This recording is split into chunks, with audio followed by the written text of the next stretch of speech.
আসসালামু আলাইকুম। প্রচুর ইনবক্স অনুরোধের ভিত্তিতে আজ আমরা 5টি গুরুত্বপূর্ণ স্টকের চার্ট বিশ্লেষণ করে দেখব তাদের বর্তমান টেকনিক্যাল পজিশন কি। সাথে আছি আমি সাইফুল ইসলাম পিপন।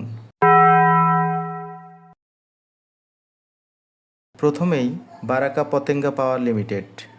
ডেইলি চার্টে আমরা একটি সুস্পষ্ট ডাউনওয়ার্ড চ্যানেল দেখতে পাচ্ছি, যদিও স্টকটির প্রাইস 200 দিনের মুভিং অ্যাভারেজের উপরে অবস্থান করছে, যা একটি দীর্ঘমেয়াদী বুলিশ সংকেত। পাশাপাশি সাপ্তাহিক চার্টে আমরা দেখতে পাচ্ছি প্রাইস একটি ফলিং ওয়েজ প্যাটার্নকে ব্রেকআউট করেছে। এই ব্রেকআউটটি আপট্রেন্ডের ইঙ্গিত দিচ্ছে, কিন্তু সাপ্তাহিক চার্টে প্রাইস মুভিং অ্যাভারেজ 200-র নিচে থাকাটা এখনও কিছুটা ঝুঁকির কারণ। বিনিয়োগকারীদের উচিত একাধিক ইন্ডিকেটর ও প্যারামিটারের সাহায্য নেওয়া এবং পরবর্তী গতিবিধির জন্য অপেক্ষা করা। এবার আসি এডিএন টেলিকম লিমিটেড। এই চার্টে আমরা একটি শক্তিশালী আপট্রেন্ড কন্টিনিউয়েশন দেখতে পাচ্ছি। স্টকটি সফলভাবে মুভিং অ্যাভারেজ 200 অতিক্রম করেছে, যা এখন সাপোর্ট হিসেবে কাজ করছে।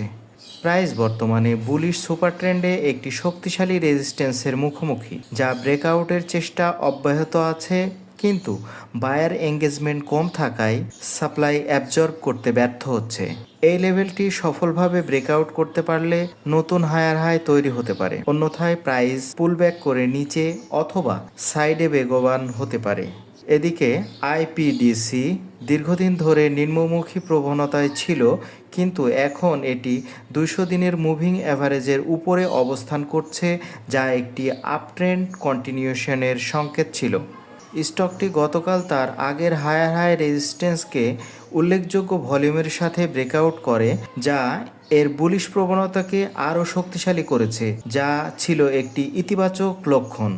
অন্যদিকে বিডিথাইয়ের প্রাইস বর্তমানে হায়ার হাই রেজিস্ট্যান্স লেভেলে আছে এবং গত 2 দিনের ব্রেকআউট চেষ্টা ব্যর্থ হয়েছে, কারণ ডিমান্ডের তুলনায় সাপ্লাই স্ট্রং ছিল।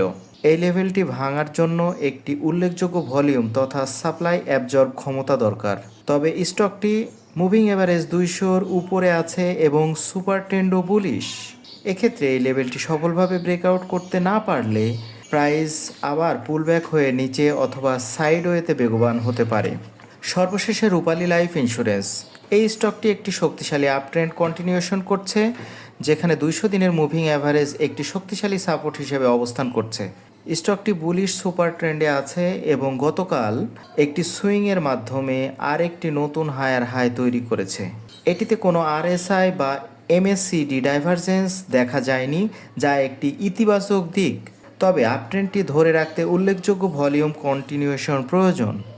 আজ এ পর্যন্তই। সাথে ছিলাম আমি সাইফুল ইসলাম পিপন। ধন্যবাদ।